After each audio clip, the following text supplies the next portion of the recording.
আসসালামু আলাইকুম। এটিএন বাংলা সংবাদে সবাইকে স্বাগত জানাচ্ছি। ফিরোজ তোহার। শুরুতেই বিআরবি কেবলস সংবাদ শিরোনাম।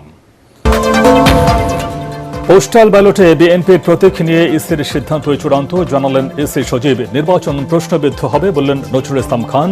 আপিলে প্রার্থিতা ফিরে পেলেন আরও ৭৪ জন।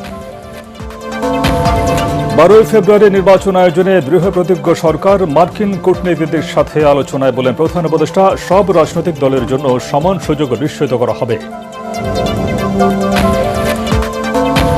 আগামীকালের মধ্যে ঢাকা সেন্ট্রাল ইউনিভার্সিটির অধ্যাদেশের গেজেট প্রকাশের আলটিমেটাম শিক্ষার্থীদের। সায়েন্স ল্যাব সহ রাজধানীর বিভিন্ন স্থানে অবরোধ, নগর জুড়ে তীব্র যানজট। ত্রয়োদশ জাতীয় সংসদ নির্বাচনে জয়ী হলে সংখ্যালঘুরা নিরাপদ থাকবে, জামায়াতের সহকারী সেক্রেটারি জেনারেল ইহসানুল মাহবুব জুবায়ের।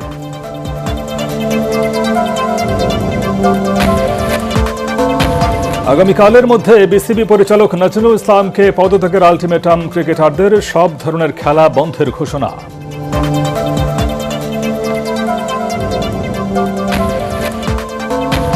এবং শতাধিক ব্যক্তিকে গুম ও হত্যার ঘটনায় সাবেক সেনা কর্মকর্তা জিয়াউল আহসানের বিরুদ্ধে অভিযোগ গঠন, আনুষ্ঠানিক বিচার শুরু। শুনছিলেন বিআরবি কেবলস সংবাদ শিরোনাম। এবারে পুরো খবর। পোস্টাল ব্যালটে বিএনপির প্রতীকের বিন্যাস নিয়ে নির্বাচন কমিশনের আগের সিদ্ধান্ত চূড়ান্ত বলে জানিয়েছেন ইসি সচিব আখতার আহমেদ। বিকেলে নির্বাচন কমিশনের ব্রিফিংয়ে এই তথ্য জানান তিনি। এছাড়া সম্প্রতি বাহরাইনে পোস্টাল ব্যালটে যে ভিডিও সামাজিক যোগাযোগ মাধ্যমে প্রকাশিত হয়েছে, সেখানে নিয়মের কোনো ব্যত্যয় ঘটেনি বলে জানান ইসি সচিব। তবে বিষয়টি খতিয়ে দেখতে বাহরাইনে নিযুক্ত রাষ্ট্রদূতকে নির্দেশনা দেওয়া হয়েছে বলে জানান তিনি। ইসি সচিব আরও জানান, আসন্ন ত্রয়োদশ জাতীয় সংসদ নির্বাচনে রিটার্নিং কর্মকর্তার সিদ্ধান্তের বিরুদ্ধে আপিল শুনানির পঞ্চম দিনে ১০০ জনের মধ্যে ৭৩ জনকে বৈধ ঘোষণা করা হয়েছে। রিপোর্ট করছেন সাজ্জাদ জাহান।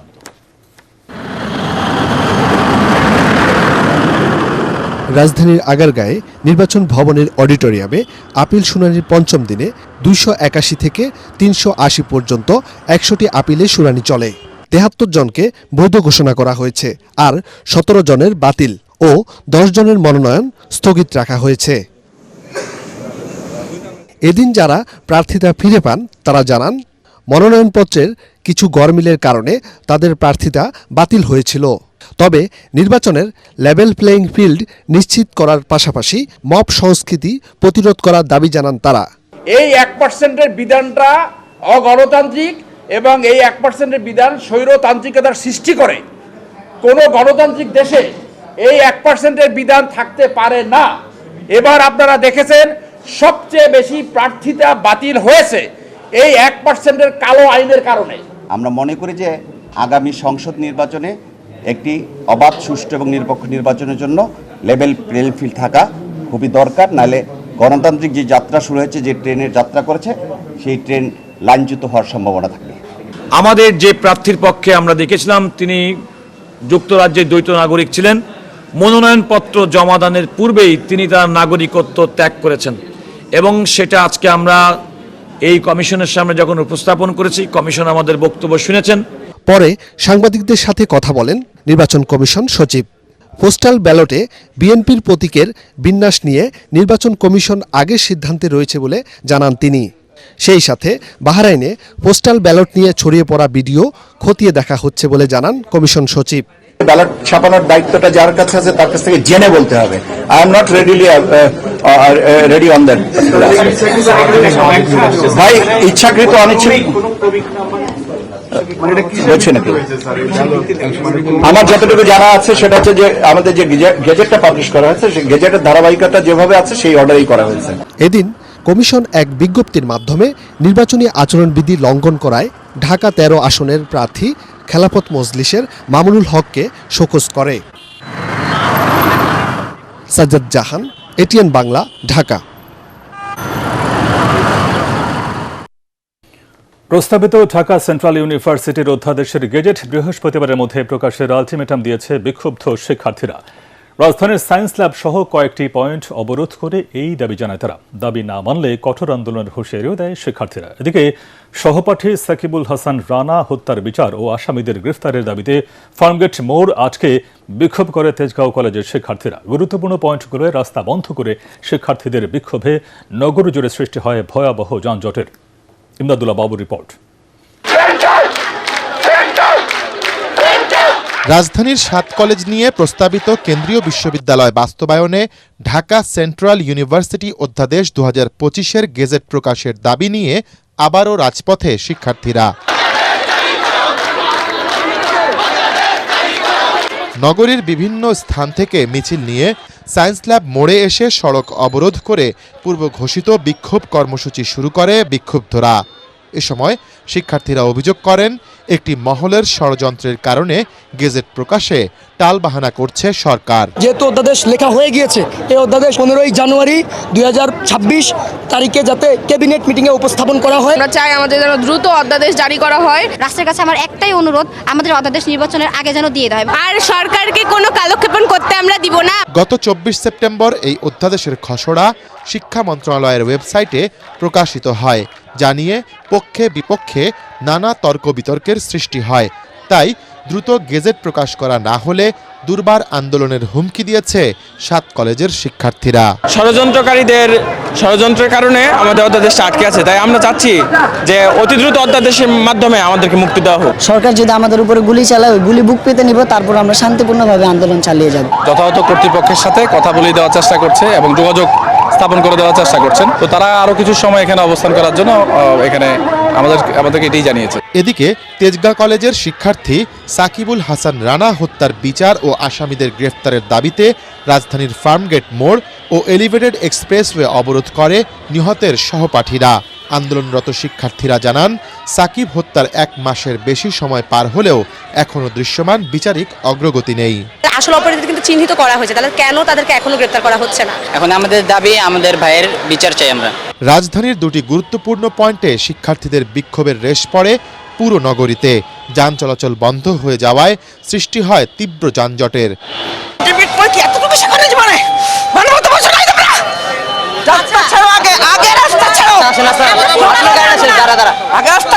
বেশ কয়েকটা রুগী আছে বসে, একটা ছেলে মারা গেছে 1.5 মাস আগে, তার রোগ ধরতে পারে নাই, কিন্তু এখন তো ডাইরেক্ট মারা যাবে এখন রুগী এখানে। এটা কোনো দেশের সিস্টেম হতে পারে? সর্বোচ্চ বোঝানোর চেষ্টা করছি মানুষের ভোগান্তি, সাথে পরীক্ষা আছে শাহজালাল বিশ্ববিদ্যালয়ের।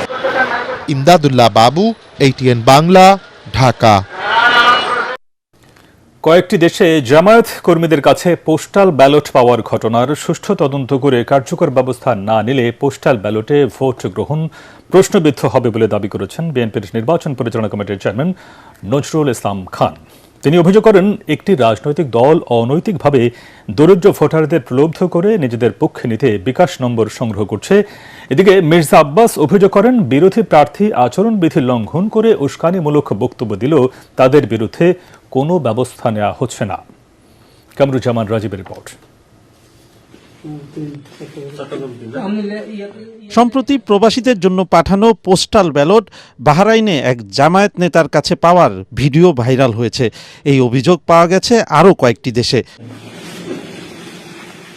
গুলশানে বিএনপি নির্বাচন পরিচালনা কার্যালয়ের সংবাদ সম্মেলনে দলের নির্বাচন পরিচালনা কমিটির চেয়ারম্যান নজরুল ইসলাম খান সাংবাদিকদের সামনে বিষয়গুলো তুলে ধরে তদন্তের দাবি জানান। বিএনপির ধানের শীষ প্রতীক ইচ্ছাকৃতভাবে পোস্টাল ব্যালটের মাঝামাঝি রাখা হয়েছে অভিযোগ করে পোস্টাল ব্যালট পরিবর্তনের দাবি জানান তিনি।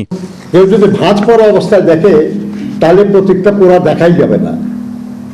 ধানের শীষের উপরের অংশ দেখা যাবে এক পাশে, নিচের অংশ দেখা যাবে আরেক পাশে। এটা ইচ্ছাকৃত। 3টি বিশেষ রাজনৈতিক দলকে প্রথম লাইনে দেওয়ার উদ্দেশ্যটা কি? 2 জায়গায় এটা ধরা পড়েছে, কিন্তু এছাড়াও অন্যান্য দেশে এই একই কৌশলে ব্যালট পেপার নিয়ে এই ধরনের ছিনিমিনি খেলা হচ্ছে বা হতে পারে। যদি অন্যান্য দেশ থেকে এই ধরনের খবর আসতে থাকে, তাহলে এই পোস্টাল ব্যালটের মাধ্যমে এই নির্বাচনের বিষয়টি প্রশ্নবোধক হয়ে যাবে। বিরোধী দলগুলোর প্রধান প্রার্থীরা আচরণবিধি লঙ্ঘন করে প্রচারণা চালাচ্ছে অভিযোগ করে তিনি বলেন, নির্বাচন কমিশনের নির্লিপ্ততা সুষ্ঠু নির্বাচনের পরিবেশ তৈরিতে বাধা সৃষ্টি করছে। আমরা আশা করি নির্বাচন কমিশন এবং নির্বাচনী কর্মকর্তারা সাধারণ প্রার্থীদের প্রতি যেমন কঠোর, আইন পালন করার ব্যাপারে আগ্রহী, সকলের ব্যাপারেই তেমনি আইনানুগ আচরণ করবেন। অন্যদিকে রাজধানীর পল্টনে বেগম খালেদা জিয়ার রুহের মাগফেরাত কামনায় দোয়া মাহফিল শেষে গণসংযোগের সময় বিএনপির স্থায়ী কমিটির সদস্য মির্জা আব্বাস অভিযোগ করেন, আচরণ বিধি লঙ্ঘন করে বিরোধী প্রার্থী তার বিরুদ্ধে অপপ্রচার চালালেও নির্বাচন কমিশন কোনো পদক্ষেপ নিচ্ছে না। আমাদের আসনের কিছু কিছু প্রার্থী তাদের যে কাজকর্ম, তাদের কথাবার্তা অত্যন্ত উস্কানিমূলক, নিজেদেরকে তুলে ধরতে গিয়ে অন্য প্রার্থীর বদনাম করছে, যেটা নাকি নির্বাচন আচরণ বিধিমালার লঙ্ঘন। কামরুজ্জামান রাজীব, এটিএন বাংলা, ঢাকা। একদিন আগে কিংবা পরে নয়, 12 ফেব্রুয়ারিতে নির্বাচন আয়োজনে অন্তর্বর্তী সরকার দৃঢ় প্রতিজ্ঞ বলে জানিয়েছেন প্রধান উপদেষ্টা ডক্টর মোহাম্মদ ইউনূস। রাষ্ট্রীয় অতিথি ভবন যমুনায় মার্কিন প্রেসিডেন্ট ডোনাল্ড ট্রাম্প প্রশাসনের দুই সাবেক জ্যেষ্ঠ কূটনীতিক আলবার্ট গম্বিস ও মর্স ট্যানের সাথে সৌজন্য সাক্ষাতে এই অঙ্গীকারের কথা জানান প্রধান উপদেষ্টা। নির্বাচন ও ফল ঘোষণা শেষে গণতান্ত্রিকভাবে নির্বাচিত সরকারের কাছে ক্ষমতা হস্তান্তর করা হবে বলেও জানান তিনি। ডক্টর ইউনূস বলেন, নির্বাচনকে ঘিরে ভুয়া খবর ও ইচ্ছাকৃত বিভ্রান্তি ছড়ানোর প্রবণতা বেড়েছে, তবে সরকার যথাসময়ে নির্বাচন আয়োজনে অঙ্গীকারাবদ্ধ। তিনি আরও বলেন, ভোট হবে অবাধ, সুষ্ঠু, শান্তিপূর্ণ এবং উৎসবমুখর পরিবেশে। প্রধান উপদেষ্টা জানান, নির্বাচনের সময় সরকার সম্পূর্ণ নিরপেক্ষ থাকবে এবং সব রাজনৈতিক দলের জন্য সমান সুযোগ ও পক্ষপাতহীন প্রশাসন নিশ্চিত করা হবে।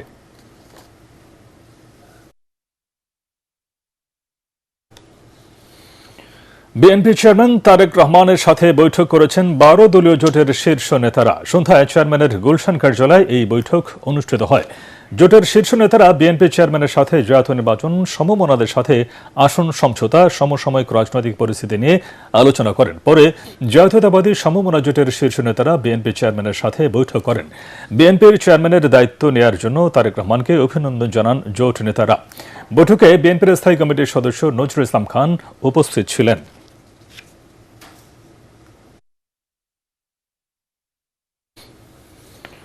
নির্বাচনের সময় অনাকাঙ্ক্ষিত পরিস্থিতি এড়াতে আপাতত অন অ্যারাইভাল ভিসা বন্ধ রাখা হয়েছে বলে জানিয়েছেন পররাষ্ট্র উপদেষ্টা মোহাম্মদ তৌহিদ হোসেন। পররাষ্ট্র মন্ত্রণালয়ে সাংবাদিকদের তিনি বলেন, নির্বাচনের সময় অনেক রকমের চেষ্টা হতে পারে, হুট করে যেন কেউ হাজির হতে না পারে, সেজন্য অন অ্যারাইভাল ভিসা বন্ধ করেছে স্বরাষ্ট্র মন্ত্রণালয়।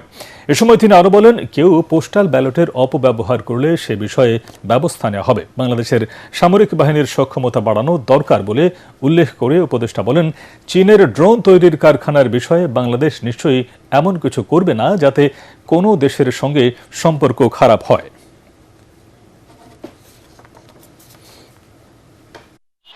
জাতীয় নির্বাচনের সময় গণতান্ত্রিক পরিবেশ সৃষ্টির চেষ্টা করতে হবে। অনেকেই যারা কাম মনে আছে তারা সাহায্য হয়ে যেতে পারে। এই জন্য আমরা অবশ্য ভিসা বন্ধ করছি। ভিসা নিয়ে আসা যদি কষ্টে থাকে তাদের হুট করে কেউ হাজির হয়ে না যায়। ত্রয়োদশ জাতীয় সংসদ নির্বাচনে জামায়াত ইসলামী জয়ী হলে দেশের সংখ্যালঘুরা নিরাপদ থাকবে বলে জানিয়েছেন সহকারী সেক্রেটারি জেনারেল ইহসানুল মাহবুব জোবায়ের। সন্ধ্যায় রাজধানীর মগবাজার কেন্দ্রীয় কার্যালয়ে খ্রিস্টান সম্প্রদায়ের সাথে বৈঠক শেষে তিনি এসব কথা বলেন। তিনি আরও বলেন, এদেশে সকল ধর্মের মানুষের বসবাস করার অধিকার রয়েছে, দেশের মানুষ যেন শান্তিতে থাকে এমনটা প্রত্যাশা করেন তিনি। এখানে আমরা মুসলমান, হিন্দু, বৌদ্ধ এবং খ্রিস্টান সম্প্রদায়ের একসাথে বসবাস করছি। তো আজকে আমাদের এখানে খ্রিস্টান সম্প্রদায়ের সম্মানিত ভাই এবং বোনেরা এবং তাদের প্রতিনিধি হিসাবে গুরুত্বপূর্ণ কয়েকজন সদস্য এখানে আসছেন। ওনারা আমাদের সম্মানিত আমিরে জামাত ডাক্তার শফিকুর রহমান সাহেবের সাথে দেখা করেছেন এবং তাদের অনেক মূল্যবান অভিমত তারা আমাদের সামনে তুলে ধরেছেন। পারস্পরিক খুবই সৌহার্দ্যপূর্ণ পরিবেশে আলোচনা হয়েছে। বিএনপি ক্ষমতায় গেলে আগামীতে ব্যবসা বাণিজ্য সহজীকরণে প্রয়োজনীয় সব উদ্যোগ নেওয়া হবে বলে জানিয়েছেন দলের স্থায়ী কমিটির সদস্য আমির খসরু মাহমুদ চৌধুরী। রাজধানীর বসুন্ধরা কনভেনশন হলে গ্যাপ এক্সপোর উদ্বোধনী অনুষ্ঠানে তিনি বলেন, গার্মেন্টস অ্যাক্সেসরিজ ব্যবসায় যারা শতভাগ রফতানিমুখী কারখানা করবে তারা গার্মেন্টস শিল্পের মতোই ব্যাক টু ব্যাক এলসি ও বন্ড সুবিধা পাবে। অনুষ্ঠানে এনবিআর চেয়ারম্যান আব্দুর রহমান খান বলেন, জটিলতা কাটিয়ে ব্যবসা বান্ধব পরিবেশ নিশ্চিতে কাজ করছে সরকার। পাশাপাশি বন্ড সুবিধার অপব্যবহারকারীদের আইনের আওতায় আনার কথা জানান তিনি। 17 জানুয়ারি শেষ হবে 3 দিনব্যাপী এই এক্সপো। আমাদের পক্ষ থেকে আমরা আপনাদেরকে ফুল সাপোর্ট দেব, কোনো সন্দেহ নাই। এবং যত 100% এক্সপোর্ট ইন্ডাস্ট্রি বাংলাদেশে হবে, আমরা সবাইকে ব্যাক টু ব্যাক এলসির সুযোগ দেব, বন্ডের ওয়ার হাউসের সুযোগ দেব। নিশ্চিত থাকেন আপনারা সবাইকে। এনি এক্সপোর্ট ইন্ডাস্ট্রি 100% যারাই নিয়ে আসবে তাদেরকে আমরা ব্যাক টু ব্যাক ফ্যাসিলিটি দেবো, বন্ডেড ওয়ার হাউস দেবো। গার্মেন্ট যে সুযোগ সুবিধা পাচ্ছে আপনারা সকলে পাবেন এই সুবিধাটা। আগামীকালের মধ্যে বিসিবি পরিচালক এম নাজমুল ইসলামকে পদত্যাগের আলটিমেটাম দিয়েছেন ক্রিকেটাররা। বৃহস্পতিবার দুপুর 1টায় বিপিএল এর ম্যাচের আগে নাজমুল ইসলাম পদত্যাগ না করে সব ধরনের খেলা বন্ধ থাকবে বলে জানিয়েছেন ক্রিকেটারদের সংগঠন কোয়াবের সভাপতি মোহাম্মদ মিঠুন। রাতে জুমে আয়োজিত সংবাদ সম্মেলনে তিনি জানিয়েছেন, ক্রিকেটারদের নিয়ে নাজমুলের বিতর্কিত মন্তব্যের প্রতিবাদে এই সিদ্ধান্ত নেওয়া হয়েছে।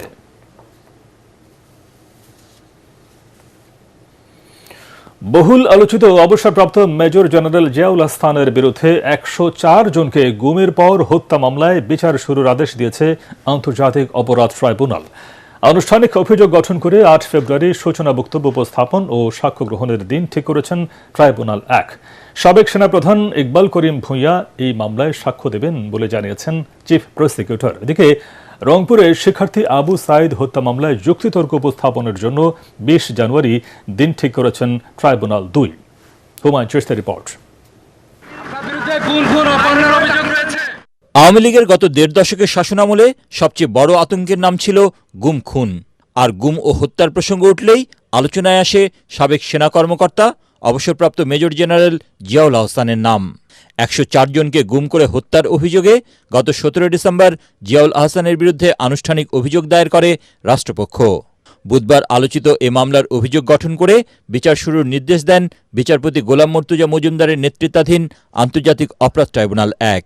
আনুষ্ঠানিক অভিযোগ গঠন করা হয়েছে আন্তর্জাতিক অপরাধ ট্রাইব্যুনালে। ট্রাইব্যুনাল আগামী 8ই ফেব্রুয়ারি থেকে এই মামলার সাক্ষ্য গ্রহণ এবং ওপেনিং স্টেটমেন্টের জন্য দিন ধার্য করেছেন। গুমপূর্বক গুলি করে হত্যার পরে নারী ভুঁড়ি কেটে ফেলে দিয়ে সাথে ইটের ব্লক এবং সিমেন্ট বেঁধে দিয়ে সাগরে ডুবিয়ে দেওয়া, এই পুরো অপারেশনটার নাম ছিল গেস্টাপো অপারেশন। এরকম শত শত অপারেশন এই আসামি করেছেন, যার মধ্যে 104 জনের ব্যাপারে সোফার এই মামলাতে অভিযোগ দায়ের করা হয়েছে। এ মামলায় সাবেক সেনাপ্রধান ইকবাল করিম ভূঁইয়া সাক্ষ্য দেবেন বলে জানান চিফ প্রসিকিউটর। র্যাপিড অ্যাকশন ব্যাটালিয়নের সেনাবাহিনীর অফিসারদেরকে পাঠালে কি ধরনের প্রতিক্রিয়া হয়, কি কি সমস্যা হয়, সেগুলোর ব্যাপারে তিনি সাক্ষী দেবেন এবং এই কালচারটা কিভাবে শুরু হয়েছিল সেই সবগুলো বিষয় তিনি আদালতে তুলে ধরবেন, যাতে করে গুমের যে টোটাল স্ট্রাকচার এবং এই হত্যাকাণ্ডের সংস্কৃতি কোথায় কিভাবে শুরু হলো, কিভাবে বিস্তার লাভ করেছিল, এই বিষয়গুলো উঠে আসবে। তবে আসামি পক্ষের দাবি, প্রসিকিউশনের অভিযোগ মিথ্যা ও ভিত্তিহীন। জিয়াউল আহসান বিচার বহির্ভূত কোনো হত্যাকাণ্ডের সাথে যুক্ত ছিলেন না। উনি যদি দোষী হতেন, ওনার যদি গিলটি থাকতো ওনার মনে, তাহলে উনি পালিয়ে যেতেন। উনি কিন্তু পালিয়ে যাননি। এই যে অভিযোগগুলো, এগুলো সবই মিথ্যে। প্রসিকিউশন যে ডকুমেন্টস দিয়েছে সেই ডকুমেন্টস দিয়ে আমি প্রমাণ করে দিব যেগুলো মিথ্যা। এদিকে জুলাই গণ আন্দোলনে রংপুরে শিক্ষার্থী আবু সাইদ হত্যা মামলার সাক্ষ্য গ্রহণ শেষ হয়েছে। যুক্তিতর্ক উপস্থাপনের জন্য 20 জানুয়ারি দিন ঠিক করেছেন ট্রাইব্যুনাল 2। হুমায়ুন চিশতি, এটিএন বাংলা, ঢাকা। নির্বাচনে যারা বিশৃঙ্খলা সৃষ্টি করবে তাদের বিরুদ্ধে কঠোর ব্যবস্থা নেওয়ার কথা জানিয়েছেন স্বরাষ্ট্র উপদেষ্টা জেনারেল জাহাঙ্গীর আলম চৌধুরী। সকালে চট্টগ্রামের সাতকানিয়ায় বায়তুল ইজ্জত বিজিবি ট্রেনিং সেন্টার ও কলেজের 104তম রিক্রুট ব্যাচের প্রশিক্ষণ সমাপনী কুচকাওয়াজ অনুষ্ঠানে তিনি একথা জানান। বিশৃঙ্খলা ঠেকাতে আইনশৃঙ্খলা বাহিনীর সদস্য সংখ্যা বাড়ানো হচ্ছে বলেও উল্লেখ করেন তিনি। এছাড়া সীমান্তে নিরাপত্তা ব্যবস্থা আগের চাইতে বাড়ানোর পাশাপাশি আরাকান আর্মির সৃষ্ট ঘটনাগুলোর জন্য মিয়ানমার সরকারের কাছে প্রতিবাদ পাঠানো হয়েছে বলেও জানান স্বরাষ্ট্র উপদেষ্টা। অনুষ্ঠানে ৭২ জন নারী সহ ৩,০০০ নবীন সদস্য শপথ নেন।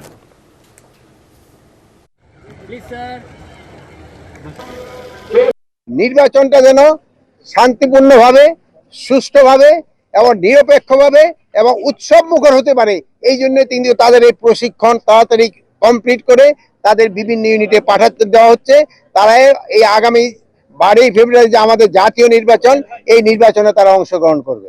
এই যে নির্বাচনে যারা বিশৃঙ্খলা সৃষ্টি করবে তাদের জন্য তাদের ফোর্সের সংখ্যা বাড়ানো হচ্ছে এবং কেউ বিশৃঙ্খলা সৃষ্টি করতে পারবে না। আপনারা যদি সবাই সহযোগিতা করেন, নির্বাচন খুব শান্তিপূর্ণভাবে হয়ে যাবে। কুমিল্লা 11 জামায়াতের আসন হিসেবে পরিচিত। এখানে অনেকটা দাপটে আছেন জামায়াতে আমির ইসলামের নায়েবে আমির ডক্টর সৈয়দ আব্দুল্লাহ মোহাম্মদ তাহের। তবে এই আসনটি নিজেদের করতে সাংগঠনিকভাবে কমিটি তৈরি করে ভোটারদের দ্বারে দ্বারে যাচ্ছেন বিএনপির মনোনীত প্রার্থী উপজেলা বিএনপির সভাপতি কামরুল হুদা। কুমিল্লা থেকে ফিরে রিপোর্ট করছেন মনির হোসেন তপু। একটি পৌরসভা ও 13টি ইউনিয়ন নিয়ে গঠিত কুমিল্লার 14 গ্রাম উপজেলা। পুরো উপজেলা নিয়ে কুমিল্লা 11 সংসদীয় আসন। 2001-এর সংসদ নির্বাচনে এই আসনে বিজয়ী হয়ে চমক দেখান জামাতে ইসলামীর নায়েবে আমির ডাক্তার সৈয়দ আব্দুল্লাহ মোহাম্মদ তাহের। প্রতিটি ঘরে ঘরে নিজেদের কর্মী এবং সমর্থক রয়েছে বলে দাবি দলটির।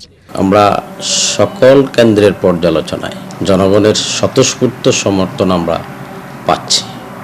14 গ্রামকে জামাত ইসলামের একটি নিশ্চিত আসন হিসাবে ধরে নেওয়া হয় এবং জামাতের ঘাঁটি হিসাবে এটা বিবেচনা করে।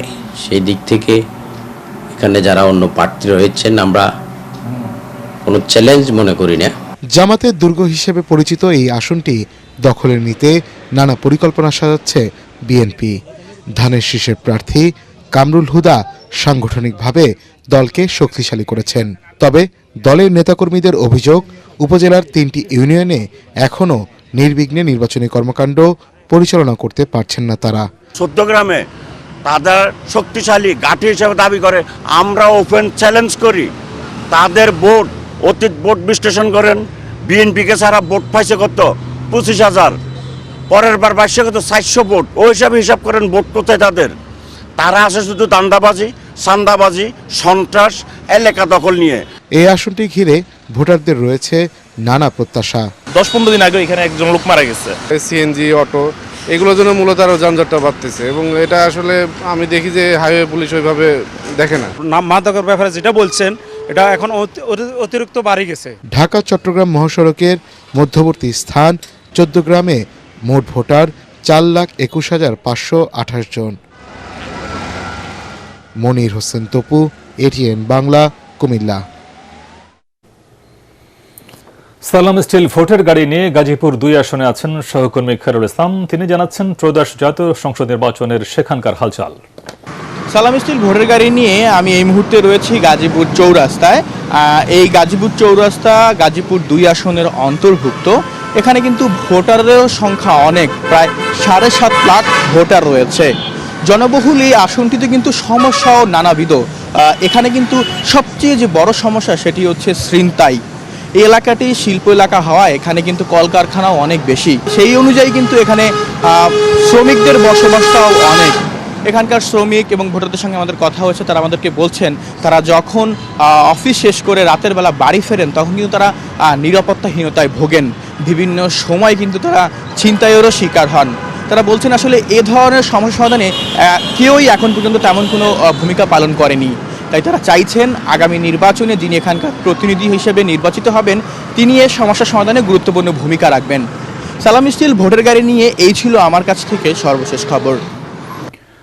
রাষ্ট্রের দায়িত্বশীল পর্যায়ে সাংবাদিকদের সুরক্ষার বিষয়টি এখনও অস্পষ্ট বলে মন্তব্য করেছেন মিডিয়া সংশ্লিষ্টরা। বলেন, নির্বাচনকালীন নিরাপত্তা নিশ্চিত করা এবং মাঠে কাজ করা সাংবাদিকদের ভয়, চাপ বা হয়রানির শিকার হওয়ার বিষয়ে প্রশাসন ও আইনশৃঙ্খলা রক্ষাকারী বাহিনীর ভূমিকা কী হবে তা পরিষ্কার নয়। রাজধানীর সিডাপ মিলনায়তনে centre for governance studies CGS আয়োজিত সংলাপে বক্তারা এসব কথা বলেন। বিগত তথ্য ও সম্প্রচার উপদেষ্টা সাংবাদিক সুরক্ষার বিষয়টি বাস্তবায়ন নিয়ে আশাবাদী ছিলেন জানিয়ে বক্তারা বলেন, বর্তমান উপদেষ্টা জাতীয় গণমাধ্যম কমিশন, সম্প্রচার কমিশন ও প্রেস কাউন্সিল নিয়ে কাজ করার কথা বললেও তার সিদ্ধান্ত গ্রহণে দীর্ঘসূত্রিতা হতাশার সৃষ্টি করেছে। গণমাধ্যম সংস্কার, বর্তমান অগ্রগতি ও ভবিষ্যৎ করণীয় শীর্ষক সংলাপে অন্যান্যের মধ্যে বক্তব্য রাখেন গণমাধ্যম সংস্কার কমিশনের সাবেক প্রধান কামাল আহমেদ, সিপিবির সাবেক সাধারণ সম্পাদক রুহিন হোসেন প্রিন্স এবং বিভিন্ন সাংবাদিক সংগঠনের নেতারা। সরকার নিয়ন্ত্রিত বলে প্রেস কাউন্সিলের গ্রহণযোগ্যতা কম উল্লেখ করে তারা বলেন, প্রতিষ্ঠানটিকে স্বাধীন ও কার্যকর করতে সমন্বিত উদ্যোগ নেওয়া এখন সময়ের দাবি। সাংবাদিকদেরকে হত্যাযোগ্য করে তোলা হচ্ছে। তারা যে সংবাদপত্রের হেডলাইনের যেটা ভুল না কিন্তু ভুল ধরছে, তারা যে টেলিভিশনকে সাংবাদিকতা শেখাচ্ছে ভুল ইন্টারপ্রিটেশনের উপরে ভিত্তি করে মানুষকে উত্তেজিত করা হচ্ছে এবং উত্তেজিত করে নানা ধরনের বিভ্রান্তি ছড়ানো হচ্ছে বিভিন্ন জায়গায়। আবারও সালাম স্টিল ভোটের গাড়ির খবর। ঝিনাইদহ ৪ আসনে বিএনপির প্রার্থী মনোনয়ন ঘিরে দেখা দিয়েছে অস্বস্তি, কোন্দল। তৃণমূলকে উপেক্ষা করে শরিক দলের প্রার্থী রাশেদ খানকে মনোনয়ন দেয় স্থানীয় বিএনপি নেতাকর্মীদের ক্ষোভ আর হতাশা এখন প্রকাশ্যে। এমনই প্রেক্ষাপটে মনোনয়ন বঞ্চিত স্বেচ্ছাসেবক দল নেতা সাইফুল ইসলাম ফিরোজ স্বতন্ত্র প্রার্থী হিসেবে মনোনয়নপত্র দাখিল করেছেন। যদিও সম্প্রতি বিএনপিতে যোগ দিয়ে ধানের শীষের প্রার্থী হওয়া রাশেদ খানের পাশে থাকার কথা জানিয়েছে জেলা বিএনপির একাংশ। ঝিনাইদহ থেকে নিজাম জোয়ারদার বাবলু রিপোর্ট, জানাচ্ছেন জাহিদুল আলম। জেলা সদরের 4টি ও কালীগঞ্জ উপজেলার 11টি ইউনিয়ন নিয়ে গঠিত ঝিনাইদহ 4 সংসদীয় আসন। ত্রয়োদশ জাতীয় সংসদ নির্বাচনে এই আসনের শরিক দল গণ অধিকার পরিষদ থেকে পদত্যাগ করা রাশেদ খানকে ধানের শীষের প্রার্থী করায় অসন্তোষ দেখা দিয়েছে স্থানীয় বিএনপিতে। দলীয় সিদ্ধান্ত অমান্য করে স্বতন্ত্র হিসেবে নির্বাচন করার ঘোষণা দিয়ে মাঠ চষে বেড়াচ্ছেন কেন্দ্রীয় স্বেচ্ছাসেবক দলের যুগ্ম সাধারণ সম্পাদক সাইফুল ইসলাম ফিরোজ। কালীগঞ্জের মানুষকে ভোট দিতে চায়, আর দলের যে সমস্ত নেতৃবৃন্দ আছে তারা তো সবসময়ই ছিল আমার সাথে, এখনো আছে। সেই প্রেক্ষিতে আমি স্বতন্ত্র প্রার্থী হয়েছি। তবে অনৈক্য বিভেদ থাকলেও জয়ের ব্যাপারে আশাবাদী রাশেদ খান। একই সুর জেলা বিএনপির সভাপতির মুখেও।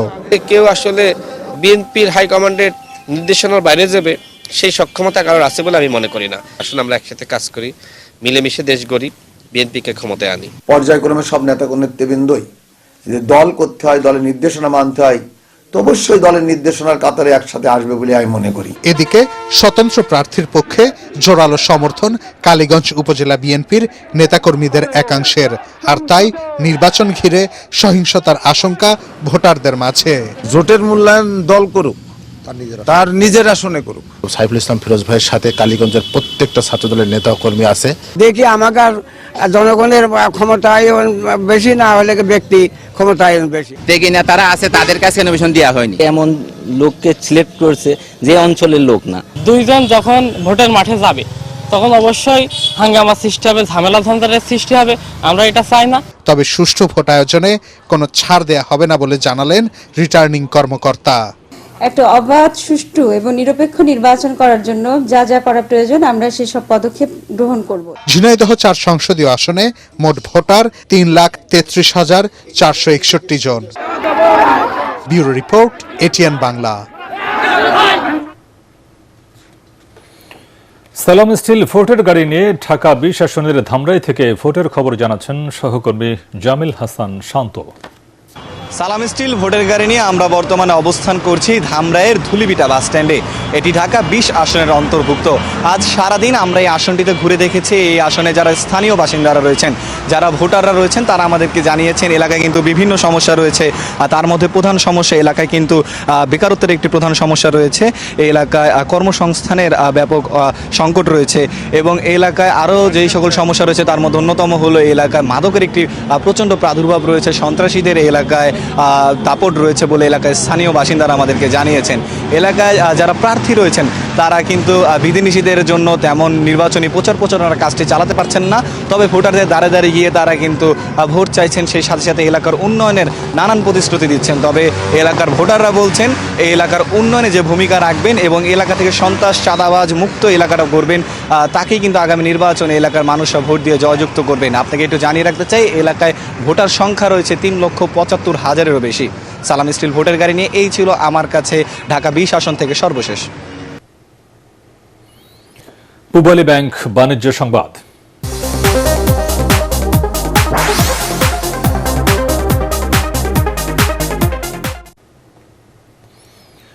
কর সুবিধা দেওয়ার পরেও স্বর্ণ আমদানি হচ্ছে না। ব্যবসায়ীদের লাভ লোকসানের তথ্য গোপন করার প্রবণতা থেকে বের হতে জুয়েলারি ব্যবসায়ীদের প্রতি আহ্বান জানিয়েছেন জাতীয় রাজস্ব বোর্ডের চেয়ারম্যান। আগারগাঁওয়ের এনবিআর কার্যালয়ে স্বর্ণ ব্যবসায়ীদের সংগঠন বাংলাদেশ জুয়েলার্স অ্যাসোসিয়েশন বাজুসের নেতৃবৃন্দের সাথে আলাপকালে তিনি একথা বলেন। এ সময় সোনা আমদানিতে নীতিমালা সহজ করার দাবি জানান বাজুস সভাপতি এনামুল হক খান। তরিক ইসলামের রিপোর্ট। হু হু করে বাড়ছে স্বর্ণের দাম, দাম বাড়ায় একের পর এক রেকর্ড হচ্ছে, সেই সঙ্গে বাড়ছে সোনার ব্যবহারও, অথচ সেই অনুপাতে বাড়ছে না আমদানি। এমন বাস্তবতায় জুয়েলার্স অ্যাসোসিয়েশনের সদস্যদের সাথে মিট দ্য প্রেস আয়োজন করে জাতীয় রাজস্ব বোর্ড এনবিআর। এ সময় এ খাতের নানান সীমাবদ্ধতা তুলে ধরেন ব্যবসায়ী নেতারা। এই যে নীতিমালাটা যে আলোকে আমরা পেয়েছি, সেই নীতিমালার আলোকে পাওয়ার পরে আমরা দেখলাম যে আমাদের ব্যবসার মধ্যে সত্যতা আসছে। এখন আপনাদের কোন সংস্থা এসে আমার দোকানে বলতে পারবে না এই গোল্ড আপনি কখন কোথা থেকে পেলেন। এনবিআর যে নিয়ম নীতি দিয়ে আমাদেরকে এই সাধারণ ক্ষমার পরে সুযোগ দিয়েছিল, সেটা আমরা মানি নাই। কারণ এখান থেকে আমরা আপনারা আর আমাদের সাথে যোগাযোগ করেন নাই। আমরা যেভাবে পারি ব্যবসা করছি, ওইভাবেই আমরা এখনো ব্যবসা পরিচালনা করতেছি। এ সময় স্বর্ণ আমদানি নীতিমালা সহজ কর হার কমানোর দাবি জানান সংগঠনটির সভাপতি। স্বর্ণ একজন ইম্পোর্টারের কাছ থেকে ক্রয় করতে গেলে 30,000 টাকা দাম বেড়ে যায়, তারপর তো অন্যান্য খরচ আছে। এই দেশ থেকে কেউ স্বর্ণ কিনবে না।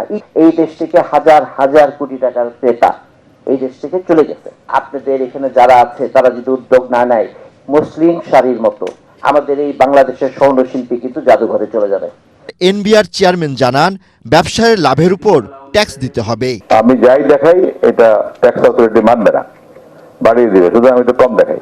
আবার ট্যাক্স অথরিটি মনে করে ট্যাক্সের সবসময় মিথ্যা ঘোষণা দেয়। দুজনের মধ্যে যে পারস্পরিক অবিশ্বাস, আমরা এখান থেকে বেরোতে চাই। আমরা চাইবো যে আপনারা এক্স্যাক্টলি যা ট্রানজাকশন হয় সেটা পুরোপুরি রেকর্ড করেন। আমরা প্রয়োজনে আপনাদের জন্য ডিজিটাল সিস্টেম তৈরি করে দিব। কর আদায়ে প্রয়োজনে অ্যাপস তৈরি করার কথাও জানান এনবিআর চেয়ারম্যান। তরিক ইসলাম, এটিএন বাংলা, ঢাকা। রাজধানীর মোহাম্মদপুর থানার ইকবাল রোড ও স্যার সৈয়দ রোড এলাকায় অবৈধভাবে পরিচালিত স্কুল, কলেজ ও কোচিং সেন্টার উচ্ছেদের দাবিতে মানববন্ধন করেছে এলাকাবাসী। মানববন্ধনে ইকবাল রোড ও স্যার সৈয়দ রোড সোসাইটির প্রেসিডেন্ট সৈয়দ রুম্মান বিন ওয়ালি সাব্বির জানান, এসব অবৈধ ও অপরিকল্পিত প্রতিষ্ঠানের জন্য এলাকায় প্রচণ্ড যানজটের সৃষ্টি হয় এবং বসবাসের অযোগ্য হয়ে দাঁড়িয়েছে এই এলাকা। ন্যায়সঙ্গত এই দাবি পূরণের জন্য সরকারের আইনশৃঙ্খলা নিয়ন্ত্রণকারী কর্তৃপক্ষের হস্তক্ষেপ কামনা করা হয়েছে।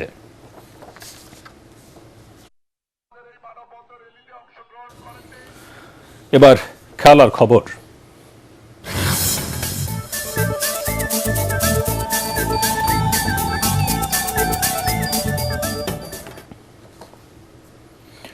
দর্শক উন্মাদনার মধ্য দিয়ে শেষ হল ফিফা বিশ্বকাপ ফুটবলের ট্রফি প্রদর্শন। সকালে ভারত থেকে আসা এই সোনালী ট্রফিটি বরণ করে নেওয়া হয়। ফিফার প্রতিনিধি হিসেবে ট্রফির সঙ্গে ঢাকায় আসেন 2002 সালে ব্রাজিলের বিশ্বকাপ জয়ী মিডফিল্ডার গিলবার্তো সিলভা। কোকাকোলার আন্ডার দ্য কাপ প্রোমো ক্যাম্পেইনের বিজয়ীরাই ট্রফি দেখার এবং ছবি তোলার সুযোগ পান। পরাগ আরমানের রিপোর্ট। To football fans around the world. বিশ্বকাপ নিয়ে এদেশের মানুষের আগ্রহের কোনো কমতি নেই। ট্রফি ট্যুরের অংশ হিসেবে কোমল পানীয় কোকাকোলার সহযোগিতায় সকালে ভারত থেকে বিশ্বকাপ ট্রফি এসে পৌঁছায় ঢাকায়। এ যেন ফুটবল স্বপ্নের সফল বাস্তবায়ন। এবার নিয়ে চতুর্থবারের মতো বাংলাদেশে পা রাখল বিশ্বকাপের ঐতিহাসিক ট্রফিটি। ফিফার প্রতিনিধি হিসেবে ঢাকায় উপস্থিত ছিলেন ব্রাজিলের 2002 বিশ্বকাপ জয় মিডফিল্ডার গিলবার্তো সিলভা। দর্শকদের মধ্যে প্রদর্শনের জন্য দুপুর থেকে সন্ধ্যা পর্যন্ত ট্রফিটি রাখা হয় 5 তারা হোটেল রেডিসন ব্লুতে। ট্রফির সঙ্গে ছবি তোলার ফাঁকে বিভিন্ন আয়োজনে রাখে ট্রফি ট্যুরের স্পন্সর কোকাকোলা। জীবনের প্রথম কাজ থেকে বিশ্বকাপ ট্রফি দেখলেন টাইগার অধিনায়ক জামাল ভুঁইয়া। অ্যাজ আ খেলোয়াড়, as a captain, as a national team player, আমিও দেখতে চাই দ্যাট বাংলাদেশ ওয়ান ডে ওরা ওয়ার্ল্ড কাপ খেলবে। ট্রফির নির্মাণশৈলী কিংবা সোনালী রঙে মুগ্ধ নন দর্শকরা। একদিন বাংলাদেশও বিশ্বকাপের মূল পর্বে জায়গা করে নেবে এমন প্রত্যাশা তাদের। যদি বাংলাদেশ খেলে পুরো জিনিসটা আরো পরিপূর্ণতা পাবে। আমি খুবই আশাবাদী এক সময় বাংলাদেশের ফুটবল বড় মঞ্চে খেলবে। ইচ্ছা যে বাংলাদেশও যাতে খেলে এবং পারে। ক্রিকেট যেমন বিশ্বের কাছে গিয়েছে, ফুটবল গেলে তো আরো ভালো লাগবে আমাদের সবার জন্য। ইনশাআল্লাহ কোনো একদিন যেন বাংলাদেশও এই পর্যায়ে খেলতে যেতে পারে। কেউ কেউ আবার নিজের প্রিয় দল জিতুক বিশ্বকাপ ট্রফি এমন বাসনাও জানালেন। আমি মনে করি যে এবার আর্জেন্টিনারই বিশ্বকাপটা জেতা দরকার, যে মেসির হাতে আরেকবার শিরোপা উঠুক। আমি আর্জেন্টিনার সাপোর্টার। হাই হোপস আছে যাতে রোনালদো ওয়ার্ল্ড কাপটা উইন করতে পারে। প্রদর্শন শেষে দক্ষিণ কোরিয়ার উদ্দেশ্যে রওনা হবে বিশ্বকাপ ট্রফি। এবার বাংলাদেশ সহ 30টি দেশের 75টা স্থানে প্রদর্শিত হবে বিশ্বকাপ ফুটবলের সোনালী ট্রফি। পরাগ আরমান, এটিএন বাংলা, ঢাকা। শেষ করার আগে বিআরবি কেবলস সংবাদ শিরোনাম আরেকবার। পোস্টাল ব্যালটে বিএনপির প্রতীক নিয়ে ইসির সিদ্ধান্তই চূড়ান্ত, জানালেন ইসি সচিব। নির্বাচন প্রশ্নবিদ্ধ হবে বললেন নজরুল ইসলাম খান। আপিলে প্রার্থিতা ফিরে পেলেন আরও ৭৪ জন। 12 ফেব্রুয়ারি নির্বাচন আয়োজনে দৃঢ়প্রতিজ্ঞ সরকার। মার্কিন কূটনীতিকদের সাথে আলোচনায় বললেন প্রধান উপদেষ্টা। সব রাজনৈতিক দলের জন্য সমান সুযোগ নিশ্চিত করা হবে। আগামীকালের মধ্যে ঢাকা সেন্ট্রাল ইউনিভার্সিটির অধ্যাদেশের গেজেট প্রকাশের আলটিমেটাম শিক্ষার্থীদের। সায়েন্স ল্যাব সহ রাজধানীর বিভিন্ন স্থানে অবরোধ, নগর জুড়ে তীব্র যানজট। ত্রয়োদশ জাতীয় সংসদ নির্বাচনে জয়ী হলে জামায়াত ইসলামী সংখ্যালঘুরা নিরাপদ থাকবে। জামায়াতের সহকারী সেক্রেটারি জেনারেল এহসানুল মাহবুব জুবায়ের।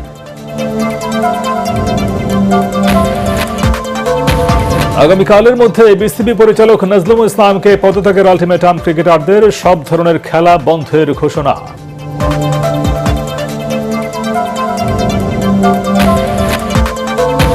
এবং শতাধিক ব্যক্তিকে গুম ও হত্যার ঘটনায় সাবেক সেনা কর্মকর্তা জিয়াউল হাসানের বিরুদ্ধে অভিযোগ গঠন, আনুষ্ঠানিক বিচার শুরু।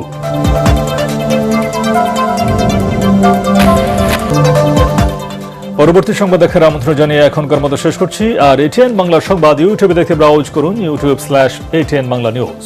ধন্যবাদ সবাইকে।